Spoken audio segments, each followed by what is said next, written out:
Hello, आज मी तुम्हाला chicken बिर्याणीची recipe दाखवणार आहे. चिकन बिर्याणीसाठी लागणारे साहित्य: दही, 2 टॅमॅटो घ्यायचे, आलं लसूण पेस्ट, कोथिंबीर, लिंबू घ्यायचं, हे कांदे घ्यायचे, थोडे फ्राय करायचे, थोडे फोडणीमध्ये टाकायचे, तिखट, गरम मसाला, हळद, मीठ आणि तांदूळ भिजवून घ्यायचे आणि मॅग्नेशन केलेलं चिकन. हे आपण साध्या पद्धतीने घरच्या घरी चिकन बिर्याणी करतो ना, त्याच्यासाठी हे एवढंच थोडंच साहित्य लागतं. चिकन मॅग्नेशनसाठी आपण लिंबू थोडं पिळून घ्यायचं, दही 2 चमचे टाकायचं, थोडं मीठ टाकायचं, हळद, तिखट, थोडी कोथिंबीर टाकायची.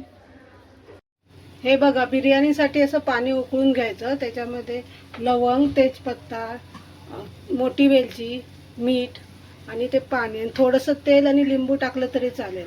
नंतर त्याच्यामध्ये तांदूळ टाकायचे. तांदळाला उकळी आले हे बघा, आणि व्यवस्थित असे 60-70% शिजवून घ्यायचे तांदूळ. या साईडला मी हे बघा पातेल्यामध्ये तेल हे गरम करायला ठेवलंय. त्याच्यामध्ये आता सुके मसाले, खडे मसाले थोडे टाकायचे.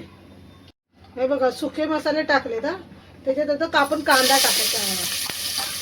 कांदा असा परतून घ्यायचा, थोडा ब्राऊन होईपर्यंत परतून घ्यायचा. मी थोडीच करते ना, त्याच्यामुळे मी थोडाच कांदा टाकला. मी जास्त प्रमाणात केली ना तर जास्त कांदा टाका.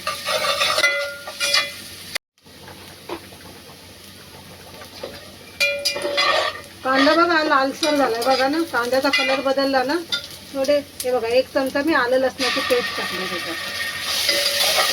थोडी भाजून घ्यायची,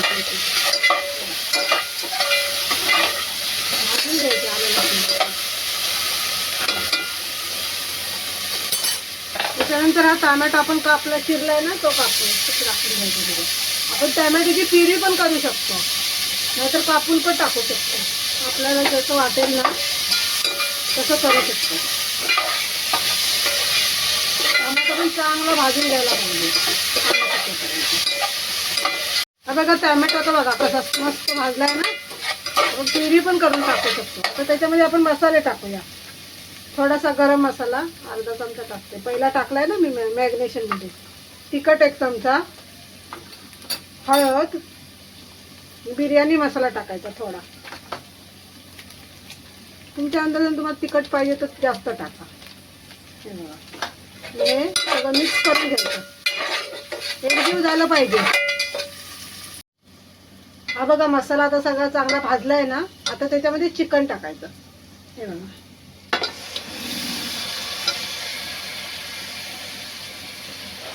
चिकन चांगलं ढवळून घ्यायचं. हे बघा, मस्त त्याला कोटिंग आलं पाहिजे त्या मसाल्याचं. ढवळून थोडं पाणी टाकायचं त्याच्यामध्ये. मी थोडं ते पाण्यामध्ये शिजलं ना तर नंतर मग आपण भाताचा थर लावूया. बघा, चिकन कोटिंग झालंय मसाल्यामध्ये पूर्ण. हे बघा बघा, हे बघा मस्त पैकी. आता त्याच्यामध्ये थोडं पाणी टाकायचं आपल्याला. थोडं शिजवून घ्यायचं चिकन, 20% शिजवून घ्यायचं त्या पाण्यामध्ये थोडं. हे बघा, थोडं पाणी टाकलं. हे पाणी परत आटवून घ्यायचं आपल्याला. हे बघा, या पाण्यामध्ये थोडं शिजलं पाहिजे ते चिकन. हे बघा, चिकन कसं शिजतंय. असं थोडं शिजवून घ्यायचं. चिकनमधलं पाणी थोडं आटवून घ्यायचं. असं तेल सुटायला पाहिजे चिकनला. त्याच्यानंतरच आपण भाताचे लेअर लावू शकतो. हे बघा कसं तेल सुटलंय ना असं बिर्याणीला, आणि मसाला पण घट्ट झालाय. हे बघा, चिकन पण शिजलंय. थोडं शिजवायचं 20-30%. हे बघा, आणि हे चिकन असं साईडला करायचं आपण थर लावताना असं. आणि मध्ये भात टाकायचा, भाताच्या लेअर टाकायचं. हे बघा, अशा व्यवस्थित असे लेअर करून घ्यायचे भात. ही बघा, आता भाताची अशी लेअर लावले ना, त्याच्यावर आपण असं कांदा हे करूया, टाकूया. कांदा आणि कोथिंबीर टाकायची, थोडी थोडी टाकायची. हे बघा, ही कोथिंबीर थोडी टाकूया,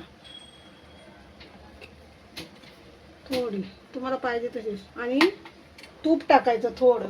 जास्त नाही, तेलकट नाही करत आम्ही बिर्याणी. आपण दुकानात जातो ते कशी एकदम ऑइली असते ना. मी बिर्याणी करते ते ऑइली अजिबात होत नाही आणि आपल्याला ताण पण लागत नाही त्या बिर्याणी. अशी साधी सोपी बिर्याणी करायची. बिर्याणीला ना दम व्यवस्थित बसला पाहिजे तर ती बिर्याणी व्यवस्थित लागते, त्याचा अरोमा पण व्यवस्थित येतो. त्याच्यासाठी ना हे बघा मी कॉईल पेपर आणला. हा कॉईल पेपर व्यवस्थित असं रॅप करायचं त्या बिर्याणीला, कोटिंग करायचं व्यवस्थित. तर एक हात नाही ना, मी 2 पेपर लावतो. व्यवस्थित असं कोटिंग झालं पाहिजे. त्यासाठी हे बघा हे असं दाबून घ्यायचं. हे बघा हे रॅपर केलं ना तर त्याच्यावर एक झाकण ठेवायचं, त्या टोपावरचं झाकण ठेवायचं आणि त्याच्यावर एक जड वस्तू आपण काय पण ठेवू शकतो. मी पाणी ठेवलं हे बघा टोप भरून. आणि हा एक गॅस 5 मिनटं फास्ट करायचा, 15 मिनटं 20 मिनटं स्लो करायचा, फास्ट करायचा थोडा वेळ. हे बघा बिर्याणीला दम व्यवस्थित बसलाय. आता बघा हे काढूया, प्लेट काढूया वरती आणि कागद काढून आपण बघूया कसा झालाय तो. हे बघा छानपैकी दम बसलाय. ही बघा कशी छान बिर्याणी झाली आहे. साधी सिंपल एकदम छान बिर्याणी बनली आहे. घरच्या साहित्यामध्ये बनवली आहे. आणि हा रायता, हा बघा बघा ही बिर्याणी आणि हा रायता.